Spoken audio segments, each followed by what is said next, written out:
નમસ્કાર વિદ્યાર્થીઓ, chapter number 11ના વધારાના સ્વાધ્યાયના દાખલાના સોલ્યુશન તરફ આગળ વધીએ. Question number 20. શૂન્યાવકાશિત નળીમાં ઉત્સર્જક પરથી ઉત્સર્જાયેલા અને ઉત્સર્જકની સાપેક્ષે 500 વોલ્ટ સ્થિતિમાન ના તફાવતે રહેલા કલેક્ટર પર આપાત થતા ઇલેક્ટ્રોનની ઝડપ શોધો. શું સ્થિતિ કીધી છે? તો કે V 500 વોલ્ટ અને એના માટે V શોધવાના છે. ઇલેક્ટ્રોનની પ્રારંભિક ઝડપ અવગણો. ઇલેક્ટ્રોનનો વિશિષ્ટ વિદ્યુતભાર એટલે કે E/m નું મૂલ્ય 1.76 ગુણ્યા 1011 કુલમ પર કેજી છે. ચાલો, ગતિ ઉર્જા વિદ્યુત દ્વારા આપવામાં આવે છે એટલે વિદ્યુત ઉર્જા. તો ગતિ ઉર્જા થાય 1/2 mv². અને વિદ્યુત ઉર્જા થાય Q × V. ઇલેક્ટ્રોનનો વિદ્યુતભાર E, વોલ્ટેજ 500 વોલ્ટ એટલે V થશે √2qV/m. તમામ કિંમતો મૂકો, ઝડપ મળશે મીટર પ્રતિ સેકન્ડ. બીજો ક્વેશ્ચન શું કહે છે? તો કે એમાં જે ઉપયોગ લીધા એ સમીકરણ ઉપરથી 10 મેગાવોલ્ટ ના સ્થિતિમાન માટે ઇલેક્ટ્રોનની ઝડપ શોધો. એટલે આ જ સૂત્ર V √2qV/m, પણ V તરીકે 10 મેગા એટલે 10⁶ વોલ્ટ આ કિંમત મૂકવાની છે. આ કિંમત મૂકો અને સાદુરૂપ મેળવો એટલે √2 1.6 × 10⁻19 10⁻7 6 ને 1 7 છેદમાં 9.1 ગુણ્યા 10⁻31. અને આ જવાબ અંદાજે 1.9 ગુણ્યા 10⁹ મીટર પ્રતિ સેકન્ડ આવે છે. અંદાજે કેલ્ક્યુલેટરથી જે ફિગર આવે એક્ઝેક્ટ લખો. આગળ તમને શું ખોટું જણાઈશ? ખોટું શું જણાવું? તો કે ખોટું એ કહેવાનું છે કે આ જે ઝડપ આવી એ C, જે હાઈએસ્ટ ઝડપ છે 10⁸ મીટર પ્રતિ સેકન્ડ, આ અત્યાર સુધીના વિશ્વની હાઈએસ્ટ ઝડપ છે. અને અહીં જે V મળ્યો એ C કરતાં મોટો છે, એ શક્ય નથી. એટલે ખોટું આપણને શું જણાવું? તો કે આ જે વેગની કિંમત છે એ વાસ્તવિક રીતે અચીવ થઈ શકે એવી જ નથી. તો આ સૂત્રમાં કયો સુધારો કરવો જોઈએ? સુધારા માટેની વાત કરીએ.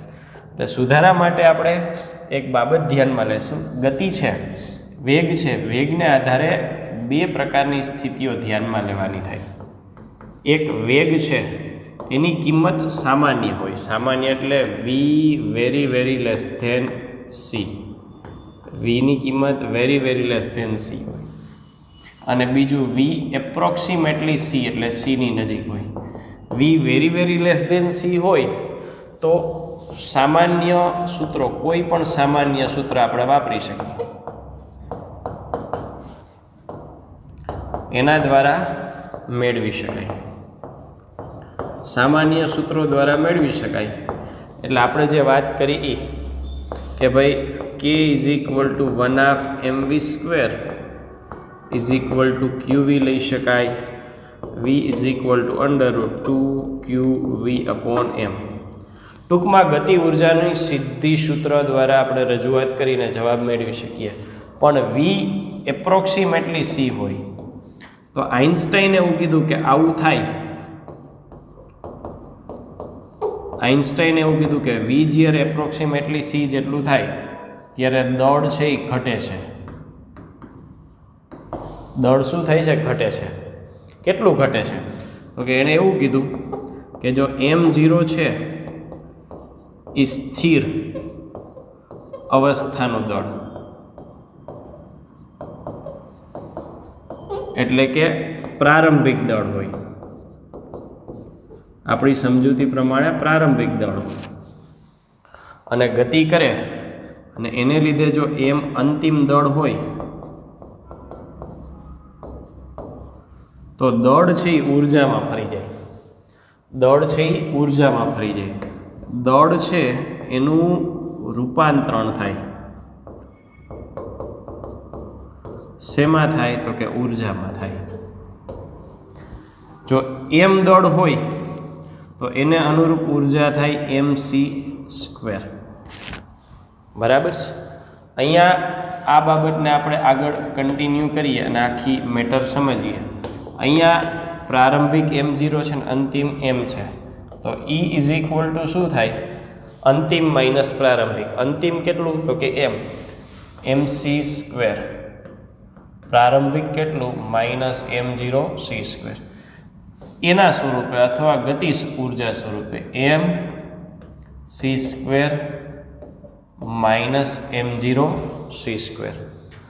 આટલું દળને અનુરૂપ જે ઉર્જા છે, દળ ઘટ્યું તો એ ઘટીને ક્યાં જતું રહે? તો કે આઇન્સ્ટાઈને એવું કીધું જેટલું દળ ઘટ્યું ને એટલું ઉર્જામાં રૂપાંતરણ થઈ ગયું. એટલે અહીંયા ધારો કે m દળ ઘટ્યું હોય તો એની ઉર્જા mc² હોય. તો પ્રારંભિક આ હોય ને અંતિમ આ હોય તો દળનો ફેરફાર અંતિમ માઇનસ પ્રારંભિક. એટલે આમ ઋણ આવે પણ કિંમત તરીકે આપણે ઋણ નિશાની અવગણી શકીશું. તો એ વાત આવે કે આ ઘટ્યું તો આ કેટલું ઘટ્યું એ કેવી રીતે શોધીશું? તો કે જેટલું ઘટ્યું છે એટલું ઉર્જાને અનુરૂપ ઘટ્યું છે.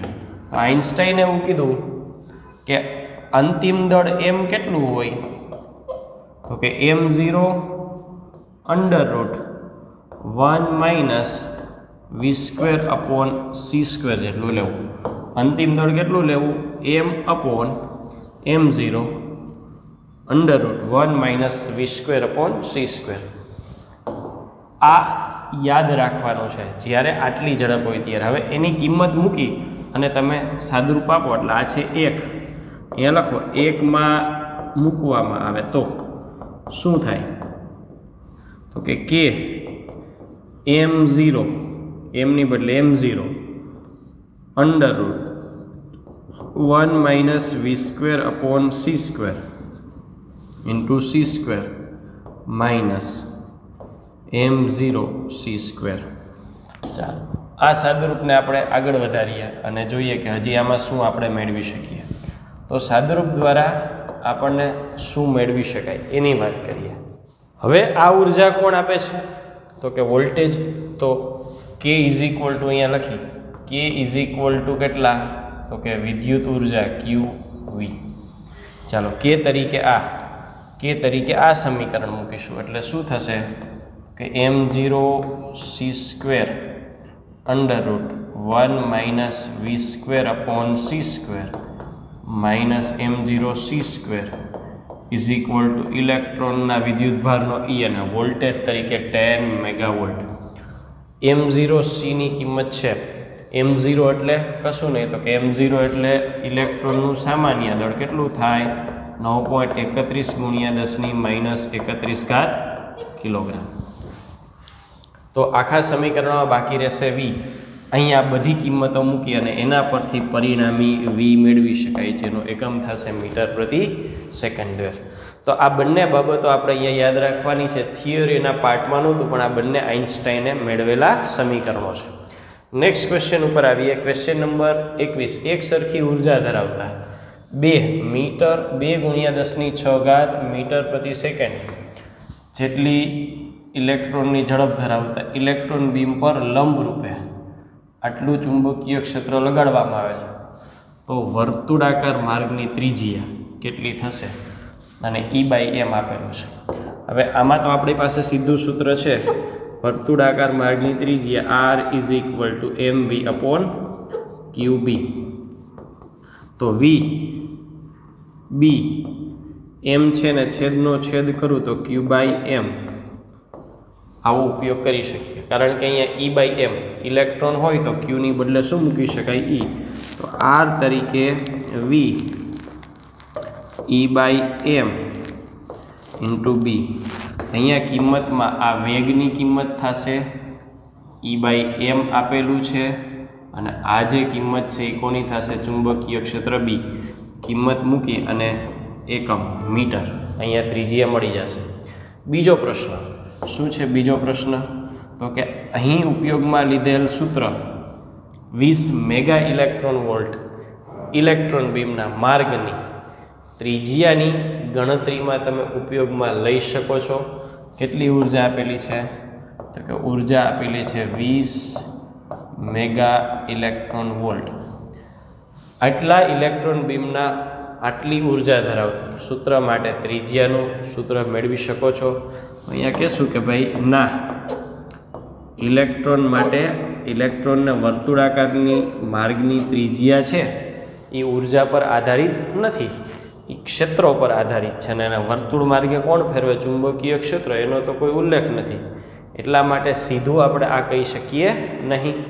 આપણે એ દર્શાવવું છે કે આ ના કેવી રીતે પાડી. તો સિમ્પલી આપણે એવું કહી શકીએ કે ભાઈ ધારો કે ગતિ ઉર્જા છે એ વિદ્યુત ઉર્જા દ્વારા મળી. કેટલી છે? તો કે 20 મેગા ઇલેક્ટ્રોન વોલ્ટ. એટલે 1/2 mv² is equal two mega electron volt. તો v ઇઝ ઇક્વલ ટુ શું થશે? તો કે √20 મેગા એટલે 10⁶ ઇલેક્ટ્રોન વોલ્ટ એટલે 1.6 ગુણ્યા 10⁻⁹ છેદમાં 2 એમ એટલે 9.1 ગુણ્યા 10⁻31. તો આ જો સાદુરૂપ આપણે પૂર્ણ કરી તો વીની કિંમત મળશે, પણ આ વીની કિંમત સી કરતાં મોટી હશે અને જે શક્ય નથી. એટલે આ આપણે કહી શકીએ કે કારણ શું? તો કે આ કારણ છે, એટલે કોઈ દિવસ આ શક્ય નથી. તો શું સુધારો કરવાનો? તો કે સુધારા માટે જેમ આપણે આગળ વાત કરી એમ કે જો v ≥ c લાગે તો mની બદલે શું વાપરવાનું? તો કે m0 √1 - v²/c² વાપરો. એમની બદલે આમ વાપરો એટલે અહીંયા એમ છે એની બદલે આ સમીકરણ મુજબ મૂકો એટલે આખી પ્રક્રિયા શું થશે? તો કે આ જ મુદ્દો છે ત્યાં એમ લખ્યું છે ને, ત્યાં એમની બદલે લખો m0 1 √- v²/c² into v² is equal two q into v. તો આ સૂત્ર મૂકી અને તમે અહીંયા v શોધો અને પછી તમે એના પરથી r શોધી શકશો. આ સુધારો કરવો પડે. સીધો આની મદદથી ગણો તો આન્સર આવી શકે નહીં. Next question number 2.22. 100 વોલ્ટ જેટલો કલેક્ટર વોલ્ટેજ, 100 વોલ્ટ. એક ઇલેક્ટ્રોન ગન નીચા દબાણે, આટલું દબાણ આપી દીધું છે, રહેલા હાઇડ્રોજન વાયુ ભરેલા ગોળાકાર બલ્બમાં ઇલેક્ટ્રોન છોડે છે. આ ચુંબકીય ક્ષેત્ર છે, ચુંબકીય ક્ષેત્ર બી, દબાણ પી. તો ઇલેક્ટ્રોનના માર્ગને 12 સેન્ટીમીટર ત્રિજ્યાની આર વર્તુળાકાર કક્ષામાં વાળે છે. આ માર્ગ એટલા માટે જોઈ શકાય છે કે માર્ગમાં આવતા વાયુના આયનો ઇલેક્ટ્રોનને આકર્ષીને એને કેન્દ્રિત કરે છે તથા ઇલેક્ટ્રોન પ્રાપ્ત કરીને પ્રકાશનું ઉત્સર્જન કરે છે. તો E/m શોધો. હવે આને વર્તુળાકાર માર્ગમાં કોણ વાળે છે? ચુંબકીય ક્ષેત્ર. તો ચુંબકીય ક્ષેત્રને કારણે મળતી ચુંબકીય ક્ષેત્ર એના દ્વારા કયું બળ લાગે? તો કે કેન્દ્રગામી બળ લાગે. ચુંબકીય ક્ષેત્ર દ્વારા કેન્દ્રગામી બળ લાગે અને એ નિયમિત વર્તુળાકાર ગતિ કરાવે છે. કેવી ગતિ કરાવે છે? નિયમિત વર્તુળાકાર ગતિ. એટલે ચુંબકીય બળ ઇઝ ઇક્વલ ટુ કેન્દ્રગામી બળ. આ સિદ્ધાંતનો આપણે અહીંયા ઉપયોગ કરવો છે.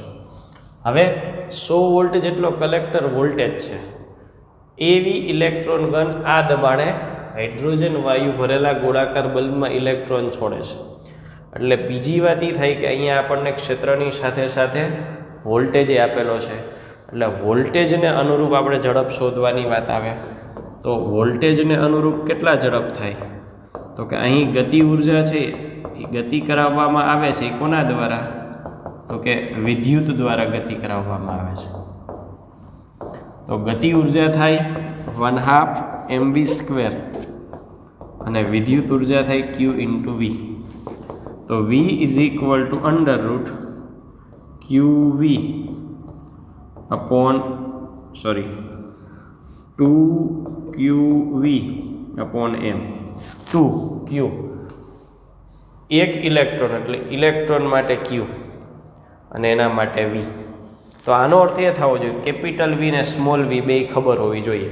એટલે અહીંથી કરતા બનાવું તો શું થાય તો કે આ કાઢી નાખું અને હું q/m ને જ કરતા બનાવું તો v²/2v = q/m થાય। આટલી મને ખબર પડી। હવે જો વોલ્ટેજ તો આપેલા જ છે, ખાલી ઝડપ શોધવી છે। તો ઝડપ માટે શું થશે તો કે વર્તુળાકાર ગતિમાર્ગની ત્રિજ્યા કેટલી થાય તો કે r = mv/qb થશે। r = mv/qb થશે। એનો ઉપયોગ આપણે કરવાનો છે। તો એમાં વેગ તરીકે શું મૂકશું તો કે v તરીકે અહીંથી હું જોઉં ને તો આવું મૂકી શકાય 2qv/m। ચાલો r = m/qb। આની ઉપરથી શું મૂકું √2qv/m। ચાલો r નો વર્ગ કરું m² q² b² 2qv/m। સાદુરૂપ આપીએ તો કેટલી વસ્તુનું સાદુરૂપ આપી શકીએ m ની એક ઘાત કેન્સલ, q ની એક ઘાત કેન્સલ। તો અહીંયા q ને લઈ લો અને m ને આ બાજુ લઈ લો, બાકીનું m રહેવા દો। અહીંયા બાકી વધ્યું 2 કેપિટલ v, છેદમાં બાકી શું વધે છે તો કે b² અને r²। 2 × v 2 v કેટલા છે 100 વોલ્ટ, b ચુંબકીય ક્ષેત્ર 2.83 × 10⁻⁴ r કેટલા છે 12 સેન્ટીમીટર ને મીટરમાં ફેરવી અને કિંમત મૂકો એટલે q/m કુલમ પર કિલોગ્રામ મળી જશે। નેક્સ્ટ ક્વેશ્ચન, એક સકિરણની ટ્યુબ સતત વર્ણાપટના કિરણો ઉત્સર્જિત કરે છે। સૌથી નાની ટૂંકી તરંગ લંબાઈ 0.45 છે, તો એને અનુરૂપ ફોટોનની ઉર્જા કેટલી થાય λ_min = 0.45 એંગસ્ટ્રોમ છે, તો એના અનુરૂપ ઉર્જા કેટલી થાય। બીજો પ્રશ્ન છે કે આ જવાબ માટે ઇલેક્ટ્રોન ટ્યુબમાં પ્રવેગક વોલ્ટેજ કેટલો હોવો જોઈએ। સતત એક્સરેમાં ઉત્સર્જિત વિકિરણો આ મુજબ ઉત્સર્જિત કરે છે જેની તરંગ લંબાઈ છે, તો ફોટોનની મહત્તમ ઉર્જા કેટલી થાય। એટલે વિકિરણની મહત્તમ ઉર્જાને કણ સ્વરૂપે લેવાની વાત છે। તો સૂત્ર ફોટોન કીધું છે એટલે ફોટોન માટે ઉર્જા photon E = hv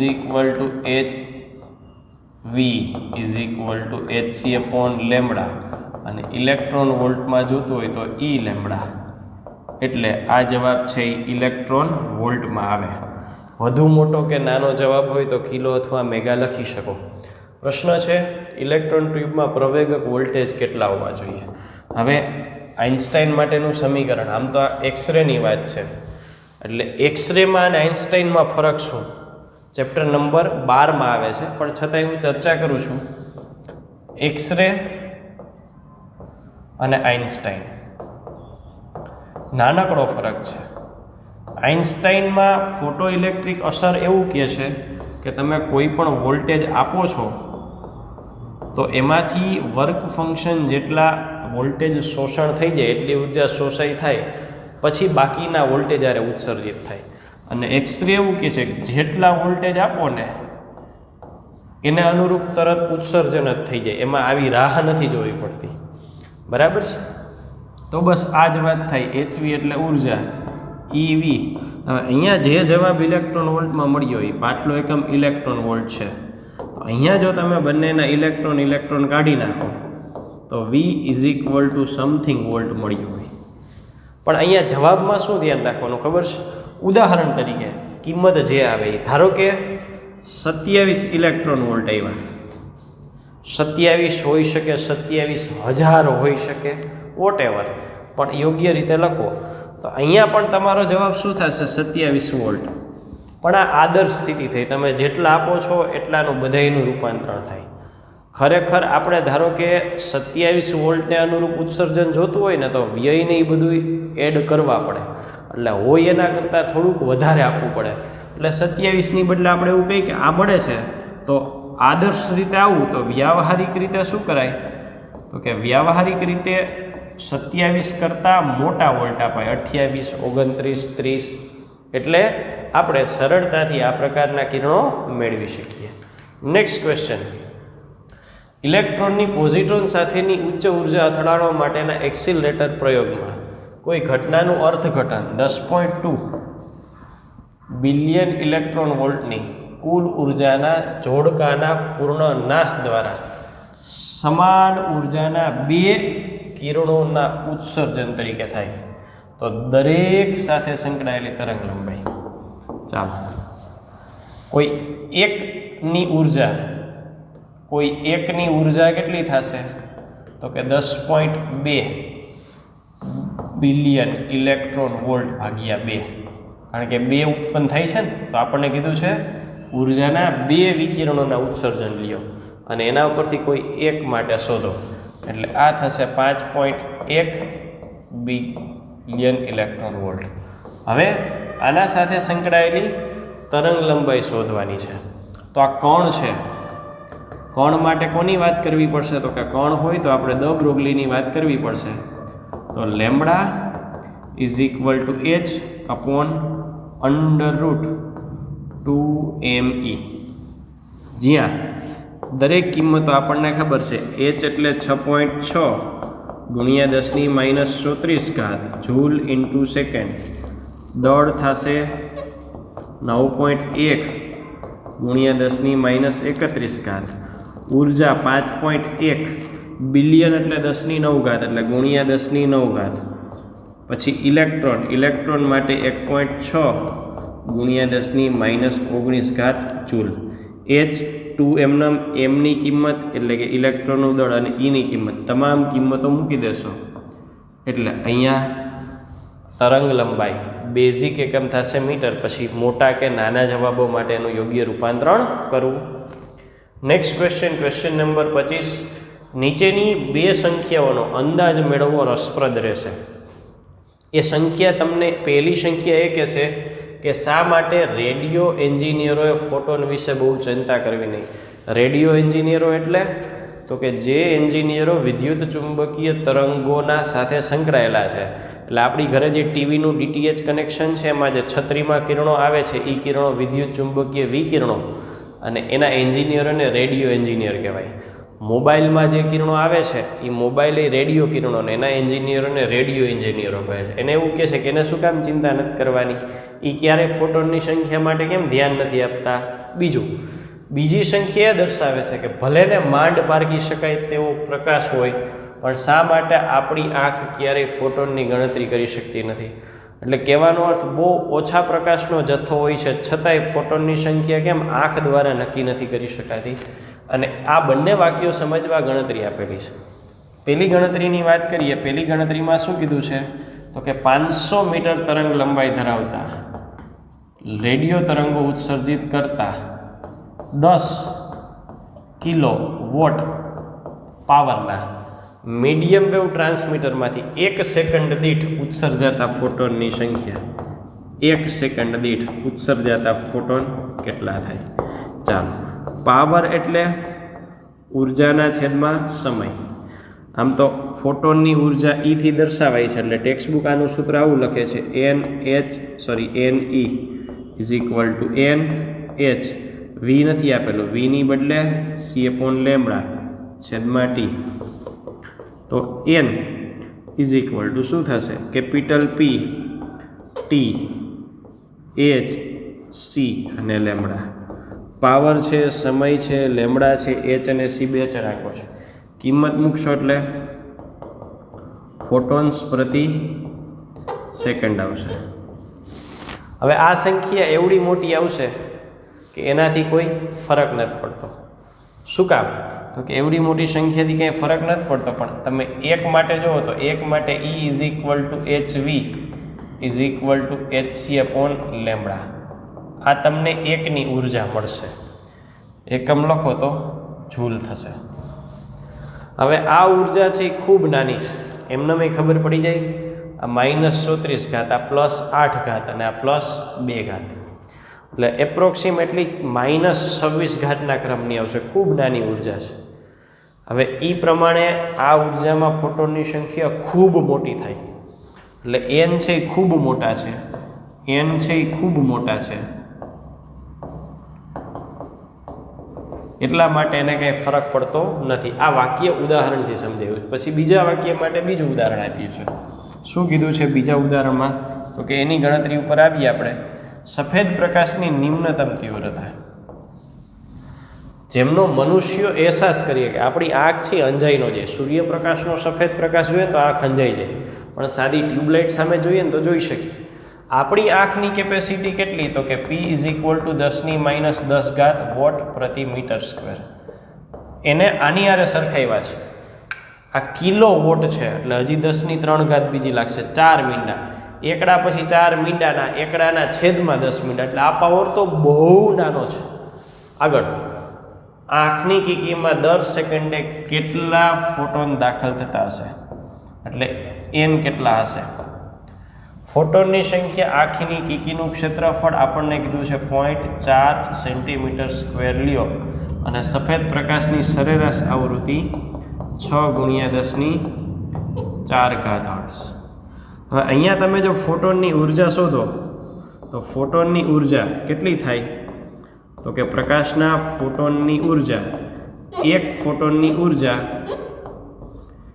E = h × v આટલા જૂલ થાય. એટલે આના પરથી 4 આ અને -34 આની, એટલે અંદાજે 10⁻30 જૂલ મળશે. હવે પાવર એટલે શું થાય? તો કે ફોટોનની સંખ્યા ગુણ્યા ફોટોનની ઉર્જા છેદમાં સમય.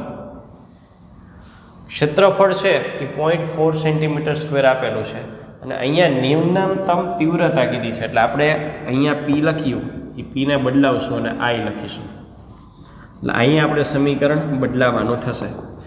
I શું થશે? તો કે I = ઉર્જા છેદમાં ક્ષેત્રફળ ગુણ્યા સમય.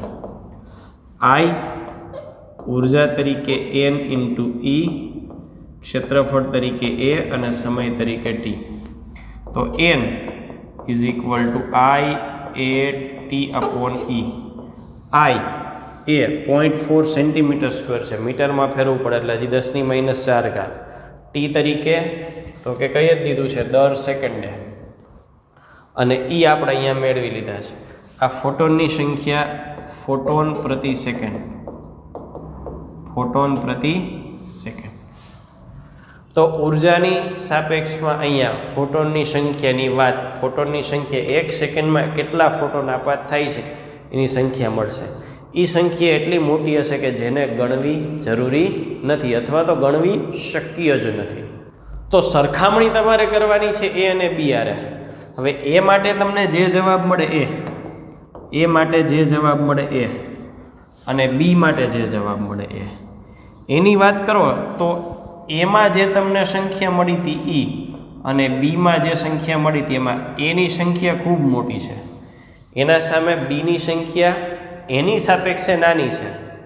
ગણી શકવા સક્ષમ છે, પણ આપણી આંખ છે એની કેપેસિટી નથી કે એટલી સંખ્યા ગણી શકે. એટલે બંને કેસમાં ફોટોનની સંખ્યાનું મહત્ત્વ છે એ નીકળી જાય છે. Next question number 26. 100 watt 100 watt power આપેલો છે. 2271 એંગસ્ટ્રોમ તરંગ લંબાઈનો અલ્ટ્રાવાયોલેટ પ્રકાશ મોલિબ્ડેનમ ધાતુમાંથી બનેલા ફોટોસેલને પ્રકાશિત કરે છે. એટલે ફોટોસેલ છે એ મોલિબ્ડેનમનો બનેલો છે, અને એમાંથી પ્રકાશ કયો આવે છે? તો કે પ્રકાશ જે આવે છે એ બલ્બમાંથી આવે છે. બલ્બ જે આવે છે એ બલ્બનો પાવર આપેલો છે 100 વોટ, અને એની તરંગ લંબાઈ આપેલી છે 2271 એંગસ્ટ્રોમ, અને એમાંથી પ્રકાશ છે એ નીકળી અને અહીંયા આપાત થાય છે. જો સ્ટોપિંગ પોટેન્શિયલ 1.3 વોલ્ટ હોય, એટલે આના માટે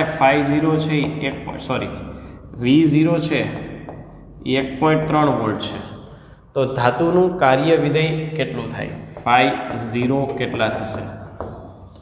આ ફોટોસેલમાંથી ઉત્સર્જાયેલા 6328 એંગસ્ટ્રોમના ઊંચી તીવ્રતા ધરાવતા લાલ પ્રકાશ વડે કેવો પ્રતિભાવ મળશે? બીજામાં શું આપેલું છે?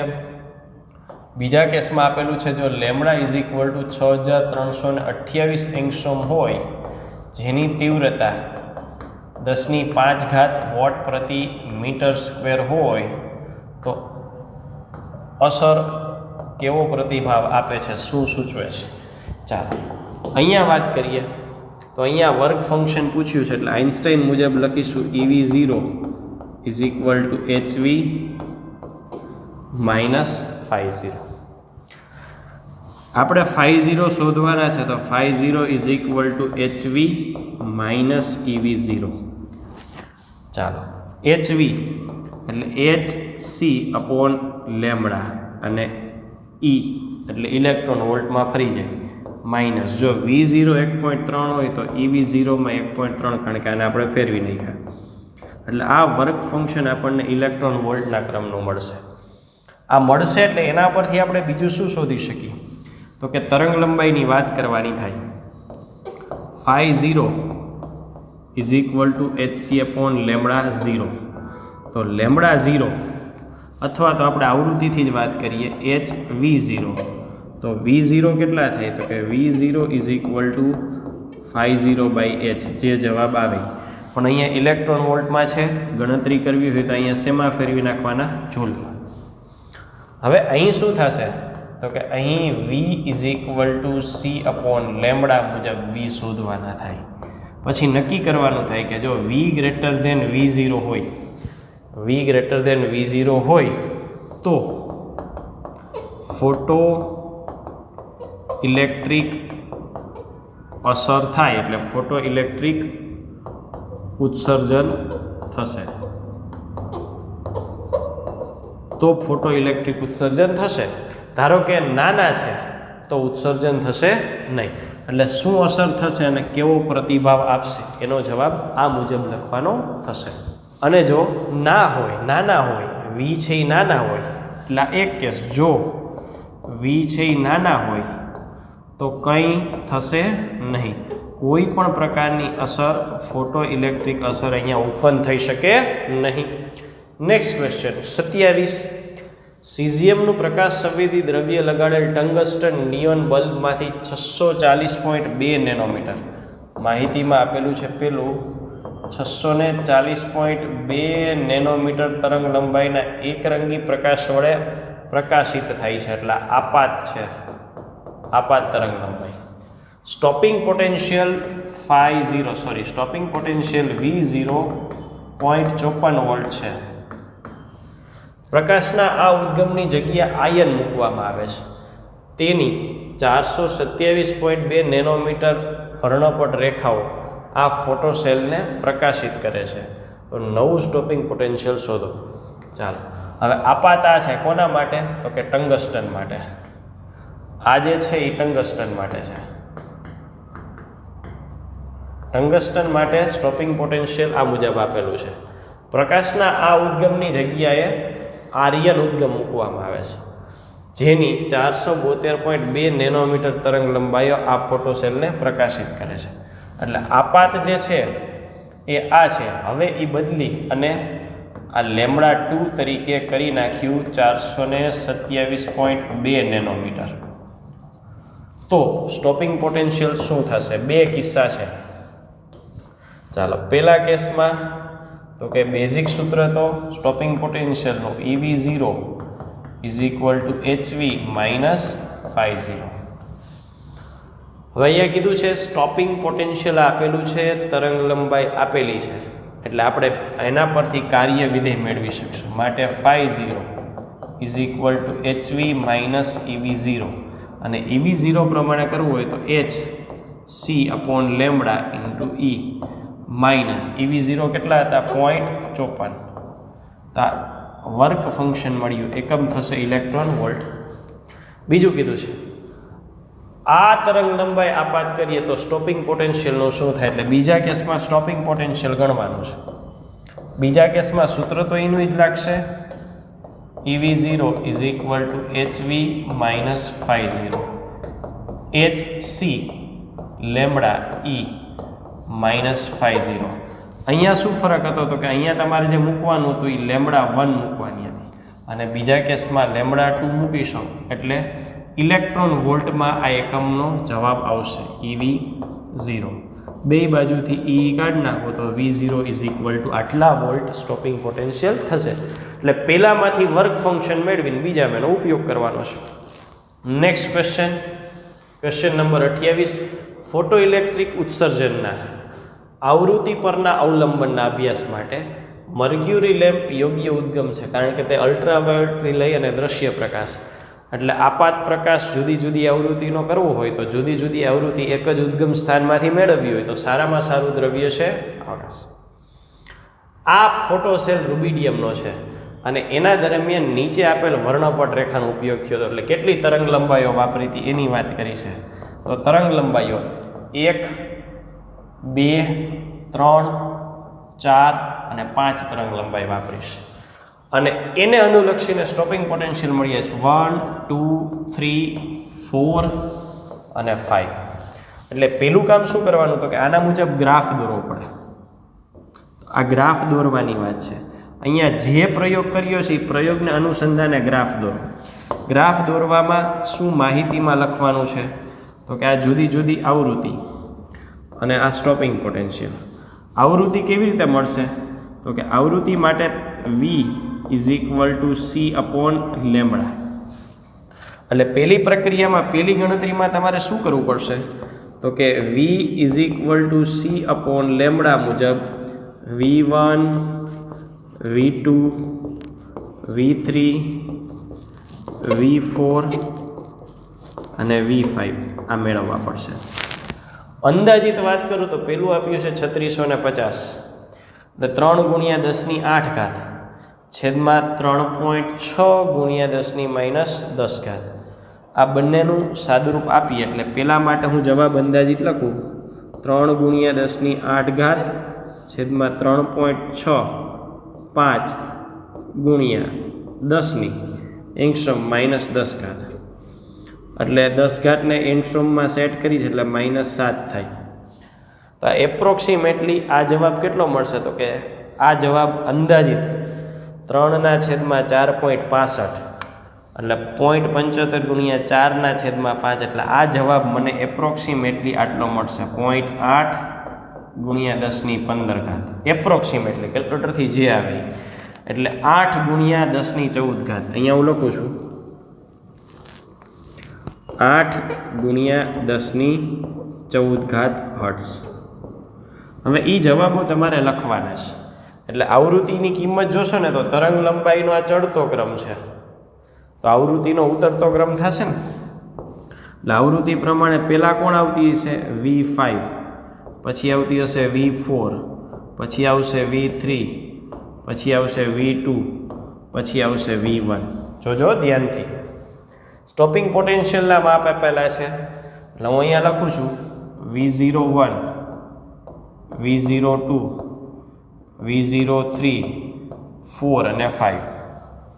એ બધા મૂકી અને ગ્રાફ દોરો તો ગ્રાફનો આકાર આપણને ખબર છે કે ગ્રાફ કેવો મળે છે સુરેખા. અહીંયા ક્યાં અડે છે એ આપણને ખબર નથી પણ એટલી ખબર છે કે ગ્રાફ સુરેખા મળે છે. એટલે આ બે ડેટા ઉપરથી આપણે ગ્રાફ દોર્યો. હવે આવડી કિંમતનો ગ્રાફ એમ કે આપણા માટે દોરવો સહેલો નથી પણ આપણે જે વસ્તુ જોઈ છે મેળવી શકશું. પ્લાન્કના અચળાંક Hનું મૂલ્ય, થ્રેશોલ્ડ આવૃત્તિ અને કાર્ય વિધેય શોધો. હવે જો આ મેથ્સની ભૂમિતિની જ વાત છે. ચાલો એટલી તો આપણને ખબર છે ને કે અહીંયા શરૂઆતમાં થ્રેશોલ્ડથી વધારે છે ખબર નહીં પણ જેમ જેમ દૂર જતા જશું એમ તો ફોટો ઇલેક્ટ્રિક અસર મળતી જશે અને સ્ટોપિંગ પોટેન્શિયલ છે એટલે ફોટો ઇલેક્ટ્રિક અસર મળે છે નક્કી. એટલે શરૂઆત આપણે ક્યાંથી કરશું ખબર છે? શરૂઆત માટે બે બિંદુઓ લઈ. ધારો કે અહીંયા હું 3 નંબર લઉં છું અને અહીંયા હું 2 નંબર લઉં છું, બરાબર છે? તો એને અનુરૂપ મારે અહીંયા આવૃત્તિ પરના બિંદુઓ લેવા પડે. હવે અહીંયા આલેખ છે એનો ઢાળ કેટલો થાય તો કે ઢાળ થાય એ y અક્ષ તરીકે ડેલ્ટા V0 અને x અક્ષ તરીકે ડેલ્ટા V.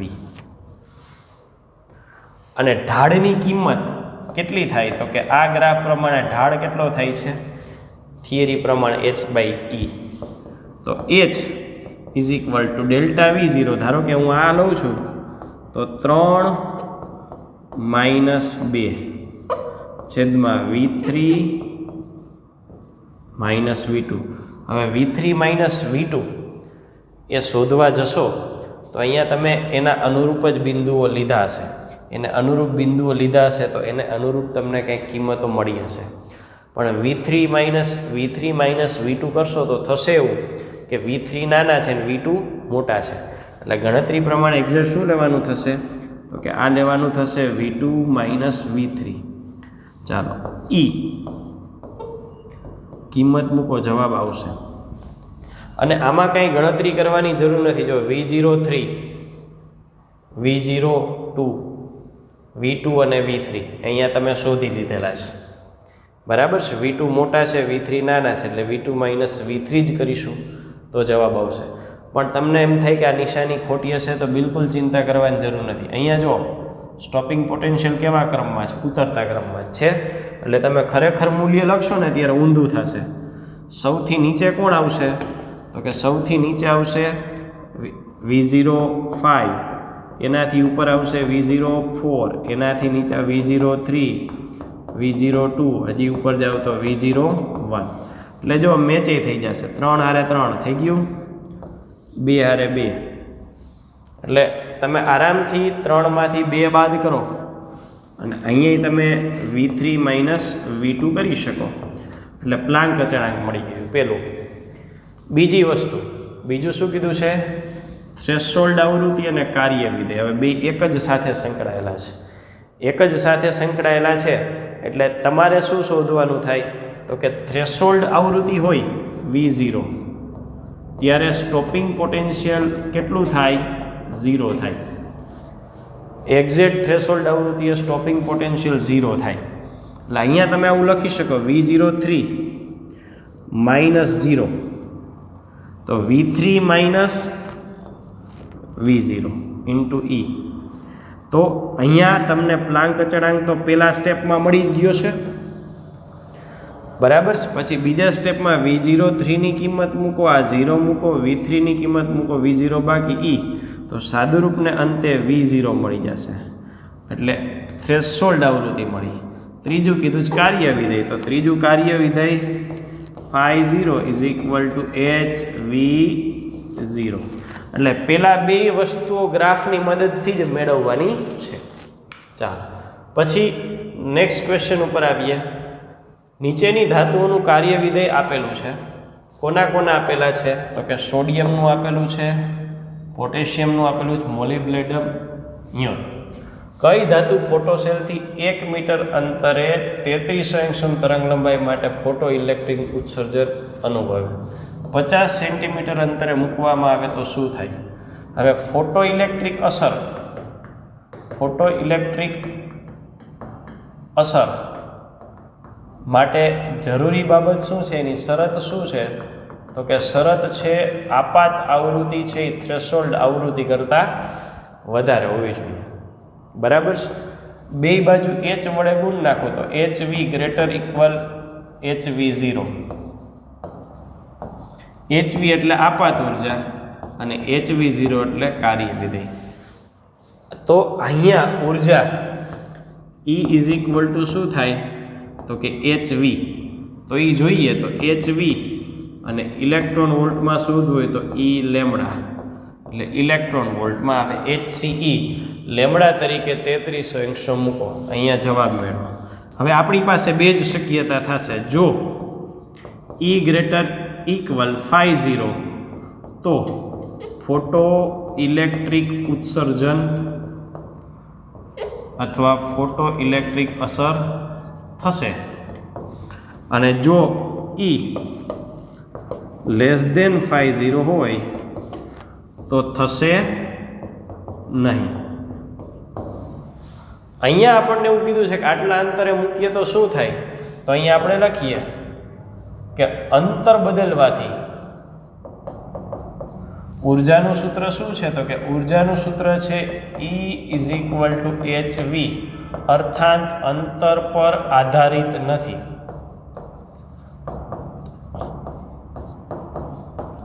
અંતર પર આધારિત નથી એટલે 1 સેન્ટીમીટર મૂકો કે 50, કંઈ ફરક પડે નહીં.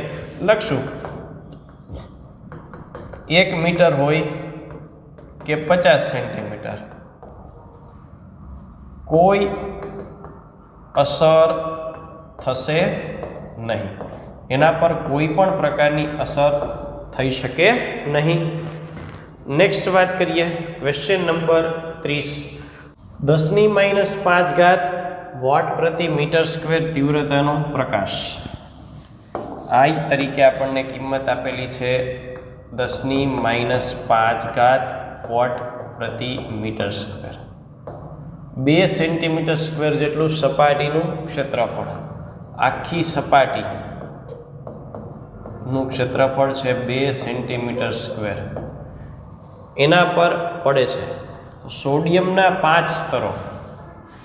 આવી કેટલી સપાટી? આવી 5 સપાટી છે. એનું શોષણ કરે છે.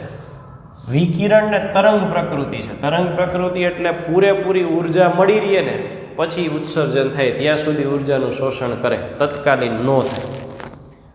માટે કેટલો સમય લાગે એવું કયો? ઇલેક્ટ્રિક ઉત્સર્જન માટે કેટલો સમય લાગે તે નક્કી કરો. ધાતુનું કાર્ય વિધેય 2 ઇલેક્ટ્રોન વોલ્ટ છે. સાદી આપણી ગણતરીથી આ સૂત્ર અથવા ઉકેલ લાવવાનો છે. સાદી ગણતરીથી આપણે પરિણામ મેળવીશું. તો સાદી ગણતરી એટલા માટે કીધી કે આ જ વસ્તુને આપણે ધ્યાનથી જોઈએ તો આ સપાટી છે, આ એક સપાટી છે, એમાં ઘણા બધા કણો આવેલા છે.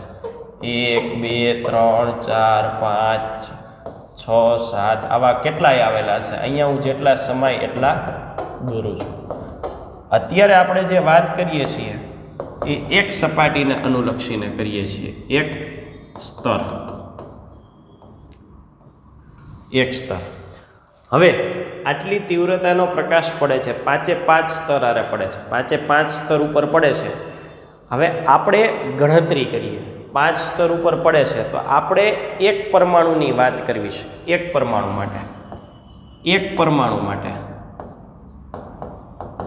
પરમાણુ માટે ક્ષેત્રફળ કેટલું થાય? તો કે πr². પાઈ આર તો કે 10⁻10 ત્રિજ્યા હોય. ટેક્સ્ટબુકની ગણતરી જોશો તો તમને અહીંયા પ્રશ્ન થશે ને પાઈ નથી લખ્યો. આપણે અહીંયા પરફેક્ટ ગણતરી કરીશું એટલે જવાબમાં માઇનોર વેરિએશન આવશે, એની ચિંતા ન કરવી. એટલે આ 10⁻20 મીટર સ્ક્વેર થશે એક પરમાણુનું ક્ષેત્રફળ. તીવ્રતા કેટલી છે? આટલી છે. બરાબર છે. એક પરમાણુ માટે ઉત્સર્જન થવું હોય તો ઉત્સર્જન માટે જરૂરી ઉર્જા કેટલી જોઈ? તો કે ઉર્જા જોઈ 2 ઇલેક્ટ્રોન વોલ્ટ, એટલે 2 × 1.6 × 10⁻19 જૂલ. આટલી ઉર્જા જોઈએ. તો તીવ્રતા I એટલે ઉર્જા છેદમાં ક્ષેત્રફળ ગુણ્યા સમય. તીવ્રતા કેટલી છે? 10⁻5. ઉર્જા આપણે અહીંયા નક્કી કરી કેટલી જોઈશે? 2 × 1.6 × 10⁻19. ક્ષેત્રફળ તો કે અહીંયા પાઈ આપણે લખીશું, અવગણીશું નહીં. પાઈ અવગણો તો જવાબ એ મુજબ આવશે, આપણે નહીં અવગણીએ. પાઈ ગુણ્યા 10⁻20 ઇન્ટુ ટી. તો ટી = 2 × 1.6 × 10⁻19 છેદમાં પાઈ ગુણ્યા 10⁻20 ગુણ્યા 10⁻5. સાદુરૂપ આપો, આટલી સેકન્ડમાં ઉત્સર્જન જોવા મળે. આન્સરમાં વેરિએશન આવશે, ચિંતા ન કરવી. આ જ જવાબ આપણે ફાઇનલ ગણીશું. ચાલો નેક્સ્ટ ક્વેશ્ચન ઉપર જઈએ. સ્ફટિક દ્વારા વિવર્તનના પ્રયોગો ક્ષ કિરણો કે યોગ્ય વોલ્ટેજ દ્વારા પ્રવેગિત કરેલા ઇલેક્ટ્રોન વડે કરી શકાય. આમાંથી વિવર્તન એક્સરેથી કરો, પ્રવેગિત કરેલા ઇલેક્ટ્રોનને અથડાવીને કરો, એટલે ડેવિશન ગરમનના પ્રયોગની વાત છે. ઇલેક્ટ્રોન કેવી રીતે અથડાવા, કયા શોધકની ઉર્જા વધુ, શોધક એટલે સ્ત્રોતની ઉર્જા વધુ હશે. માત્રાત્મક સરખામણી માટે શોષક અથવા કિરણની તરંગ લંબાઈ 1 એંગસ્ટ્રોમ લેવાનું છે. હવે અહીંયા આપણને બે પ્રશ્નો આપેલા છે, બે વેરાયટી આપેલી છે. શું આપેલી છે? ક્ષકિરણો કે વોલ્ટેજ દ્વારા પ્રવેગિત ઇલેક્ટ્રોન. એટલે પેલું છે એક્સરે. એક્સરે છે તો ઉર્જા માટે સૂત્ર શું વાપરવાનું છે? તો કે E = hv = hc/λ. આ ઉર્જા થઈ. બીજું શું વાપરવાનું છે? તો કે પ્રવેગિત ઇલેક્ટ્રોન. પ્રવેગિત ઇલેક્ટ્રોન મેળવવાની છે તો ઉર્જા જ. તો પ્રવેગિત ઇલેક્ટ્રોન માટે દ બ્રોગલી આવશે. દ બ્રોગલી એટલે h/√2me.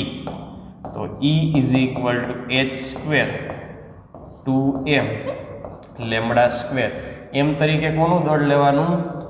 ઇલેક્ટ્રોનનું દળ લેવાનું અને ઉર્જા મેળવો. આ બેમાં જે જવાબ વધારે આવે એ જવાબ કહેવાનો છે, કોની ઉર્જા વધુ હશે. Next question, question number 32. 150 electron volt ગતિ ઉર્જા ધરાવતા ન્યુટ્રોનની દ બ્રોગલી તરંગ લંબાઈ શોધો. ન્યુટ્રોનની દ બ્રોગલી સ્વાધ્યાય 31માં જોયું તે મુજબ આ ઉર્જા ધરાવતું ઇલેક્ટ્રોન બીમ સ્ફટિક દ્વારા વિવર્તનના પ્રયોગ માટે યોગ્ય છે. શું આટલી જ ઉર્જા ધરાવતું ન્યુટ્રોનનું બીમ એટલું જ યોગ્ય છે? સમજાવો. ન્યુટ્રોન માટે પહેલા ક્વેશ્ચનમાં દ બ્રોગલી તરંગ લંબાઈ મેળવીએ એટલે λ = h/2me. h એમ તરીકે ન્યુટ્રોનનું દળ અને E તરીકે 150 ઇલેક્ટ્રોન વોલ્ટ, એને જૂલમાં ફેરવો એટલે તરંગ લંબાઈ મળશે મીટર. હવે આપણને પૂછ્યું છે કે આ પ્રયોગ માટે વાપરી શકાય. આની શરત છે શું? તો કે આ તરંગ લંબાઈ કેટલી હોવી જોઈએ? તો કે 10⁻10 મીટરના ક્રમની હોવી જોઈએ. જો λ = આ ક્રમની હોય તો એટલું જ યોગ્ય છે કે નહીં? તો યોગ્ય છે. જો આટલા ક્રમની ન હોય તો યોગ્ય નથી. થિયરીમાં આપણા મુદ્દાની ચર્ચા કરી હતી. બીજો પ્રશ્ન, ઓરડાના તાપમાને રહેલા થર્મલ ન્યુટ્રોન. એટલે બીજા પ્રશ્ન માટે ઓરડાના તાપમાને રહેલા થર્મલ ન્યુટ્રોન સૂત્ર આ જ h/√2me. પણ ઉર્જા કોને કારણે? તાપમાનને કારણે. એટલે સમીકરણ શું થશે? 3/2 kBT. બોલ્ટ્ઝમેન અચળાંક, T એટલે તાપમાન, 27 ડિગ્રી કેલ્વિનમાં ફેરવો એટલે કેટલા થાય? 300 કેલ્વિન. એની તરંગ લંબાઈ શોધો. સાદુરૂપ આપો મળશે. શા માટે ન્યુટ્રોન વિવર્તન પ્રયોગ કરતા પહેલા ઝડપી ન્યુટ્રોન બીમને પર્યાવરણ જેવી ઉષ્મીય સ્થિતિમાં લાવવું જરૂરી છે? એટલે અહીંયા જે તરંગ લંબાઈ મળે એની વાત કરી અને અહીંયા તરંગ લંબાઈ મળે એની વાત. તો અહીંની તરંગ લંબાઈ શું મળે છે? તો કે આ બધી કિંમતો મૂકો એટલે અંદાજિત તરંગ લંબાઈ આની જે મળે એ અને આની એ બેયને સરખાવવાના છે. એટલે આ જવાબ છે એ અંદાજે 10⁻12 આવે છે એપ્રોક્સિમેટલી, અને આ 10⁻10 આવે છે. તો શરત એ છે કે જો આવું હોય તો યોગ્ય છે, અર્થાત આ યોગ્ય નહીં થાય, આ યોગ્ય થશે. તો ન્યુટ્રોનને જો અથડાવવો હોય તો ન્યુટ્રોન માટે આ તરંગ લંબાઈ મેળવવાનો યોગ્ય રસ્તો શું? તો કે ઓરડાનું તાપમાન. એને ગતિ ઉર્જા વોલ્ટેજ દ્વારા ન અપાય. એટલા વાતે વાત કરી કે વાતાવરણ જેવી, આ તો ઓરડાનું તાપમાન થયું ને એવી જ સ્થિતિમાં લાવી અને યોગ્ય રીતે પ્રયોગ કરી શકાય. Next question 33. એક ઇલેક્ટ્રોન માઇક્રોસ્કોપ 50 કિલોવોલ્ટ વોલ્ટેજ વડે પ્રવેગિત થયેલા ઇલેક્ટ્રોનનો ઉપયોગ કરે છે. આ ઇલેક્ટ્રોન સાથે સંકળાયેલી દ બ્રોગલી તરંગ લંબાઈ શોધો. બીજા પરિબળો એના એ જ લેવામાં આવે તો માઇક્રોસ્કોપની વિભેદન શક્તિ અને પીળા પ્રકાશનો ઉપયોગ કરતા ઓપ્ટિકલ માઇક્રોસ્કોપની વિભેદન શક્તિ સરખાવો. ચાલો, લેમ્બડા પહેલા કેસમાં ઇલેક્ટ્રોન કીધું છે ને આ વોલ્ટેજ આપેલો છે એટલે એના માટે લેમ્બડાનું સૂત્ર સીધું 1.227 √v નેનોમીટર આપણે વાપરી શકીએ. આ કિંમત મૂકો 50 એટલે છેદમાં એપ્રોક્સિમેટલી 7 આવશે. અહીંયા 50નું વર્ગમૂળ છે એપ્રોક્સિમેટલી 7 કારણ કે 7 49 અને 1.22 છેદમાં 7 એટલે લગભગ 0.15 પ્રોપર કેલ્ક્યુલેટરથી કરવી 15 નેનોમીટર એટલે 1.5 એંગસ્ટ્રોમ મળશે તરંગ લંબાઈ. હવે બીજું કીધું છે પીળા રંગ માટેનો ઓપ્ટિકલ માઇક્રોસ્કોપ. ઓપ્ટિકલ માઇક્રોસ્કોપ છે એના માટે પીળો રંગ કીધો છે. જાનીવાલી પીનારા. આ અંદાજિત 6000 એંગસ્ટ્રોમ અંદાજિત હું કહું છું એટલે lambda is equal two 6000 angstrom આસપાસ થશે. વિભેદન શક્તિની વાત કરી છે તો વિભેદન શક્તિ છે એ વિભેદન શક્તિ તરંગ લંબાઈના વ્યસ્ત પ્રમાણમાં હોય. તો અહીં લેમ્બડા ઓપ્ટિકલ માઇક્રોસ્કોપ અને લેમ્બડા આ ઓપ્ટિકલ માઇક્રોસ્કોપની છે અને ઇલેક્ટ્રોન માઇક્રોસ્કોપ. તો ઇલેક્ટ્રોન માટે આ મળી, ઓપ્ટિકલ માટે આ મળી. ઇલેક્ટ્રોન માઇક્રોસ્કોપ માટે ઓછી છે, ઓપ્ટિકલ માટે વધુ છે. તો વિભેદન કોનું વધારે થશે તો કે રિઝોલ્યુશન વિભેદન ઇલેક્ટ્રિકનું વધુ અને ઓપ્ટિકલનું ઓછું થશે. તો આપણે બે વચ્ચેની સરખામણી કરી. હવે કિંમત પ્રમાણે સરખામણી કરવી હોય તો શું કરી શકો તો કે વ્યસ્ત પ્રમાણમાં છે ને એટલે અહીંયા લખું આર ઇલેક્ટ્રિકલ છેદમાં R optical is equal to lambda optical છેદમાં લેમ્બડા ઇલેક્ટ્રિકલ. અહીંયા જે જવાબ આવ્યો એ મૂક્યો. પીળા રંગ માટે કોઈ પરફેક્ટ ન કીધું તો આ લખી શકાય 4000, 4500, 5000, 5500 ને 6000. તો અહીંયા તમને સરખામણી મળી જશે એટલે તમે એવું કહી શકશો કે ઇલેક્ટ્રિકલ માટે રિઝોલ્યુશન ક્ષમતા વિભેદન ક્ષમતા કેટલા ગણી છે તો કે સાદા એટલે કે પ્રકાશીય ઓપ્ટિકલ માઇક્રોસ્કોપ કરતાં આટલા ગણી છે. નેક્સ્ટ ક્વેશ્ચન, કોઈ પણ બંધારણની ઊંડાણપૂર્વક માહિતી મેળવવા માટે ઉપયોગી તરંગ લંબાઈ તેના બંધારણના આશરે પરિમાણનું માપ દર્શાવે છે. પ્રોટોન અને ન્યુટ્રોનના બંધારણમાં 10⁻15 મીટર કે ઓછી લંબાઈના અતિ સૂક્ષ્મ માપક્રમના અંતરે જણાય છે. પ્રથમ તપાસ 1970માં થઈ હતી અને રેખીય પ્રવેગક વડે ઉત્પન્ન કરેલા બીમ વડે ગણતરી કરાઈ હતી. કલ્પના કરો કે ઇલેક્ટ્રોન બીમની ઉર્જા કયા ક્રમની હશે અને ઇલેક્ટ્રોનની સ્થિર દળ ઉર્જા આપણને કીધું છે 0.511 મેગા ઇલેક્ટ્રોન વોલ્ટ. શું કીધું છે?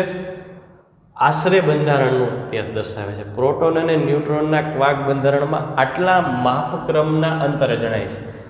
હવે આઇન્સ્ટાઈનના સાપેક્ષવાદ મુજબ કોઈ પણ કણ માટે કુલ ઉર્જા, આ સમીકરણ આપણી થિયરીમાં નથી, કુલ ઉર્જા છે એ કેટલી થાય તો કે pc² વત્તા mc² એનો સ્ક્વેર. એકચ્યુઅલી આ છે શું તો કે થોડું એની ડિટેલ જોઈ લઈએ. આ ચેપ્ટર 8ની વાત છે. ચેપ્ટર 8માં આપણે આવું મેળવ્યું હતું કે વેગમાન ઇઝ ઇક્વલ ટુ ઉર્જાના છેદમાં ઝડપ. તો વેગમાન એટલે p અને ઝડપ એટલે c ઇઝ ઇક્વલ ટુ ઉર્જા. આ કોના માટે છે તો કે વિકિરણ માટે છે.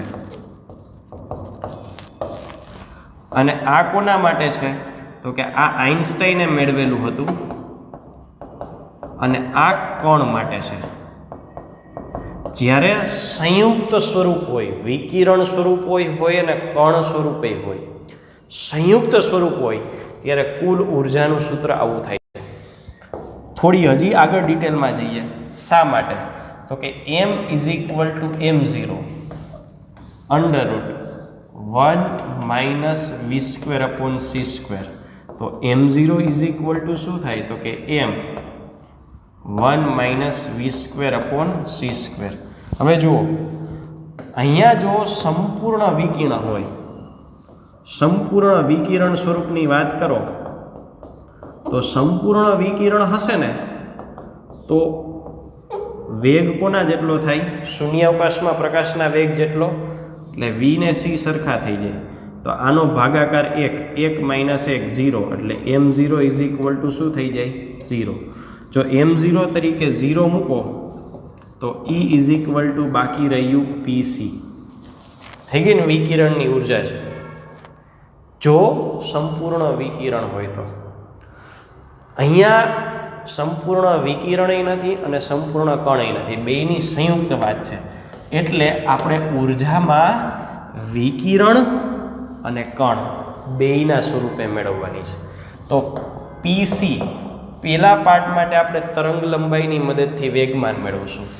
વેગમાન કેટલું? તો કે P = h/λ. h લેમડા કેટલા? તો કે આપણને એ કીધું છે 10⁻15 મીટર કે તેથી ઓછી લંબાઈનો માપક્રમ છે. એટલે જેવડું અવલોકન કરવું હોય ને એવડી તરંગ લંબાઈ જોઈએ. તો અહીંયા 10⁻15 મૂકી દો, વેગમાન મળી જશે. વેગમાનની કિંમત p ની બદલે મૂકો. c એટલે શૂન્યાવકાશમાં પ્રકાશનો વેગ અને સ્થિર દળ ઉર્જા, સ્થિર દળ ઉર્જા m0c² ઉર્જા 0.511 મેગા એટલે 10⁶ અને ઇલેક્ટ્રોન વોલ્ટ એટલે 1.6 × 10⁻19 જૂલ. એ આની બદલે મૂકી દો એટલે તમને ટોટલ ઉર્જા મળી જશે. એટલે આ કુલ ઉર્જા મળી જશે. કલ્પના કરો કે આ ઇલેક્ટ્રોન બોમ્બની ઉર્જા કયા ક્રમની હશે, એટલે આવડી મોટી ઉર્જા મળશે. Next question number 35. ઓરડાના તાપમાને 1 એટમોસ્ફિયર દબાણે, ઓરડાના તાપમાને 1 એટમોસ્ફિયર દબાણે હિલિયમ વાયુમાં હિલિયમ પરમાણુ સાથે ચડાયેલી દ બ્રોગલી તરંગ લંબાઈ અને 2 પરમાણુ વચ્ચેના સરેરાશ અંતર સાથે સરખાવો. દ બ્રોગલી તરંગ લંબાઈ કીધી છે એટલે દ બ્રોગલી તરંગ લંબાઈ મુજબ આપણે સમીકરણ લેવાનું થશે λ = h/2me. ચાલો h 2 દળ કેટલું? હિલિયમ કીધું છે. હિલિયમ એટલે તો કે હિલિયમ એટલે 2He4, 2 પ્રોટોન 2 ન્યુટ્રોન, ટોટલ 4 ન્યુક્લિયોન, 4 ન્યુક્લિયોન અને એના ગુણ્યા MP, 4 MP.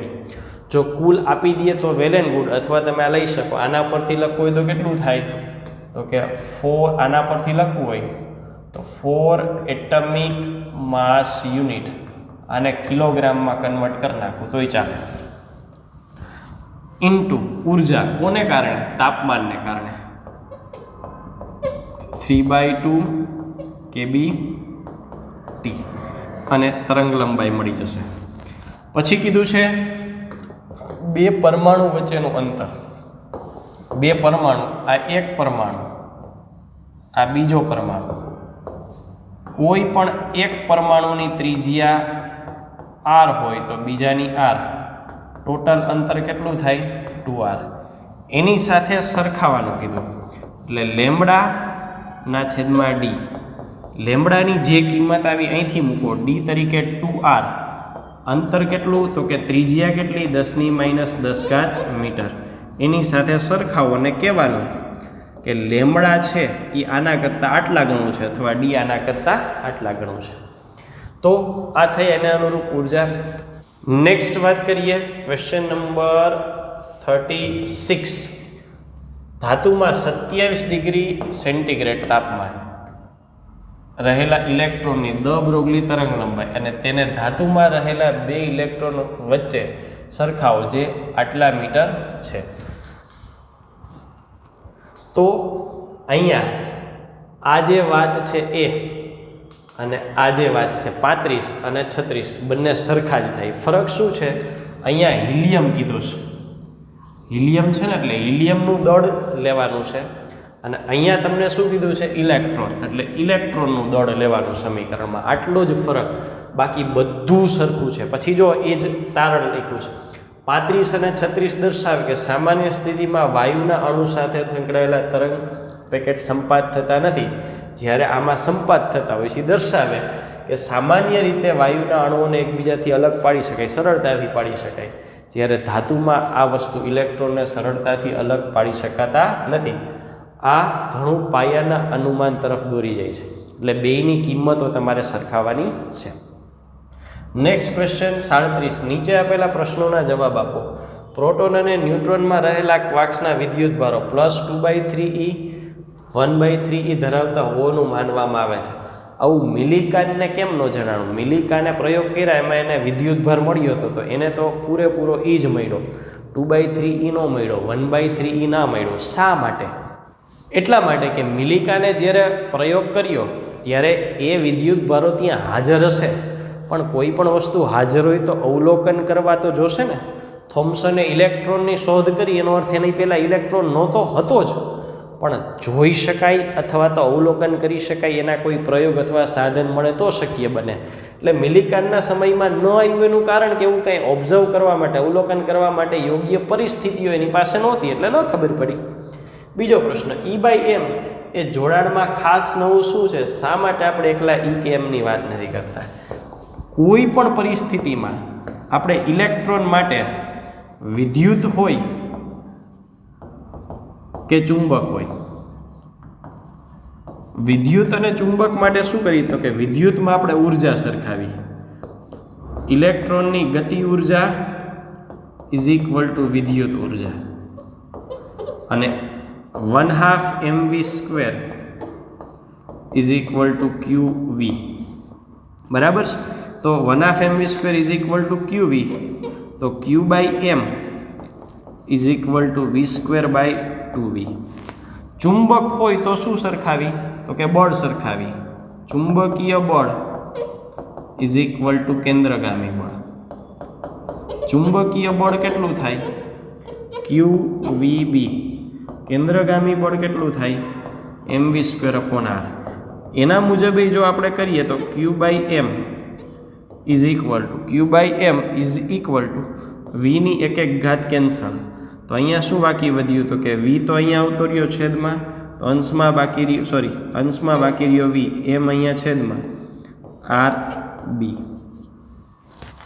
તો આ મુજબ આપણને સમીકરણ મળે છે qm = v²/2v અને q/m = v/rb.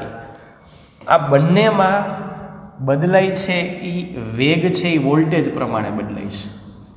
વેગ છે એ વોલ્ટેજ પ્રમાણે બદલાય છે, અહીંયા વેગ છે એ ચુંબકીય ક્ષેત્ર પ્રમાણે બદલાય છે. બાકીના પરિબળો અચળ જ છે, બાકીનો ભાગ બેયમાં સરખો આવે છે. એટલા માટે કદાચ તમે આને સરખાવો તો v²/2v થઈ જશે. અહીંયા v²/2v, તો અહીંયા શું છે? v/rb. તો એક વેગ કાઢી નાખો તો vrb = 2v, તો v = 1/2 brv. આ કારણે આપણે બેયની હારે વાત કરીએ છીએ, એકલાની કોઈ જરૂરિયાત નથી. ત્રીજું, શા માટે સામાન્ય દબાણે વાયુઓ અવાહક અને ખૂબ ઓછા દબાણે વાયુઓ વાહક બનવા લાગે છે? સુવાહક અને અવાહક વિદ્યુતનું વહન સાથે સંકળાયેલા છે. વિદ્યુત ભાર એક જગ્યાએથી બીજી જગ્યાએ પહોંચે તો વિદ્યુતભાર વહન થાય. ચોખ્ખું વિદ્યુતભારનું વહન થવું જોઈએ. સામાન્ય દબાણ અને ઓછા દબાણ. આ સામાન્યના ઓછું કીધું તો સામાન્યને આપણે એવું કહી શકીએ કે આની સાપેક્ષમાં વધુ દબાણ છે. વધુ દબાણ હોય એટલે દબાણની અસર હેઠળ PV = μRT. એમાં P વધુ છે તો કદ ઓછું હોય. ઓછા કદમાં ઝાઝા અણુ હોય એટલે એકબીજા હારે ક્રમિક અથડામણો ઝાઝી કરે. સિમ્પલ વસ્તુ સમજાવું, આ ગેસના કણો સંકળાયેલા છે, આ ઓછા કદમાં છે. હવે આની બાજુ આવડા મોટા કણો હોય તો આ સ્થિતિ થાય, આ ઓછા દબાણે, આ વધુ દબાણે. હવે ધારો કે ઇલેક્ટ્રોન અહીંથી ગતિ કરીને અહીંયા જવા માગે છે તો અહીંયા આની હારે અથડાશે એટલે માર્ગ બદલાઈ જશે, અહીંયા આની હારે અથડાશે અને હવે ઠેઠ ગતિ કરીને પહોંચો. જ્યારે આમાં એ જ રીતે ગતિ કરે તો અથડામણ ઓછી થશે, એટલે અથડામણ ન થાય એટલે એક જગ્યાએથી બીજી જગ્યાએ સરળતાથી પહોંચી જાય એટલે વાહક બને છે. ડી, દરેક ધાતુને એક ચોક્કસ વર્ક ફંક્શન હોય છે. આપાત પ્રકાશ એકરંગી હોય તો શા માટે બધા ઇલેક્ટ્રોન સમાન ઉર્જા સાથે બહાર નીકળતા નથી? શા માટે ફોટો ઇલેક્ટ્રિક ઉર્જા વિતરણ ધરાવે છે? હવે કોઈ પણ ઇલેક્ટ્રોન છે એ કંઈ એક સરખી સ્થિતિમાં ન હોય. ઉદાહરણ તરીકે અહીંયા આપણે આવું લઈએ કે ભાઈ આ સપાટી છે અને કિરણ છે એ અહીંયા આપાત થાય છે, તો ઇલેક્ટ્રોન આવી જુદી જુદી જગ્યાએ હોય છે. આને બહાર નીકળવા આટલું જ ક્રોસ કરવું પડે, આને આટલું, આને આનાથી વધારે આટલું. તો બધા માટે દરેક ઇલેક્ટ્રોનની ઉર્જા સરખી નથી, અલગ છે. હવે તમને એમ કહે કે વર્ક ફંક્શન તો કહી દીધું છે કે φ0 = 2.1 ઇલેક્ટ્રોન વોલ્ટ છે, પણ આ કેવી વાત છે ખબર છે? આ છે ને 2.100 હોય, તો આ 2.101 હોય, તો આ 2.103 હોય. એપ્રોક્સિમેટલી સરેરાશ સરખા હોય, પણ માઇનોર વેરિએશન હોય, એટલે એક સાથે નથી નીકળતા અને ઉર્જા વિતરણ ધરાવે. એટલે જો 1, 2, 3 એવી ક્રમિક જુદી જુદી ઉર્જાઓ હોય છે. પાંચમું, ઇલેક્ટ્રોનની ઉર્જા અને વેગમાન તેની સાથે સંકળાયેલ દ્રવ્ય તરંગની આવૃત્તિ અને તરંગ લંબાઈ સાથે આ સમીકરણ વડે સંકળાયેલ છે. એટલે એક સમીકરણ આપેલું છે E = hv અને બીજું આપેલું છે P = h/λ. લેમ્બડાનું ભૌતિક મહત્વ છે, છતાં વીના મૂલ્યનું કોઈ ભૌતિક મહત્વ નથી. શા માટે? આવૃત્તિ અગત્યની નથી, લેમ્બડા અગત્યનો છે. તેમ છતાં કારણ કે લેમ્બડા આવૃત્તિ એકબીજા સાથે સંકળાયેલ, તો ઉર્જામાં આવૃત્તિ આવે છે પણ વેગમાનમાં તરંગ લંબાઈ આવે છે. તો શા માટે વીનું મૂલ્ય નથી? તેથી ફેઝ એટલે કે કલા ઝડપનું કોઈ મહત્વ નથી. ચેપ્ટર નંબર 11, ચેપ્ટર નંબર 15 એમાં કડા ઝડપ મેળવી છે. કડા ઝડપ, કડા ઝડપ શું થાય છે? તો કે V = ω/k. ઓમેગા કેટલા? તો કે 2π × V. આ ઝડપ છે, આવૃત્તિ છે. અને k કેટલા? તો કે 2π/λ. એટલે આ થાય લેમ્બડા × V.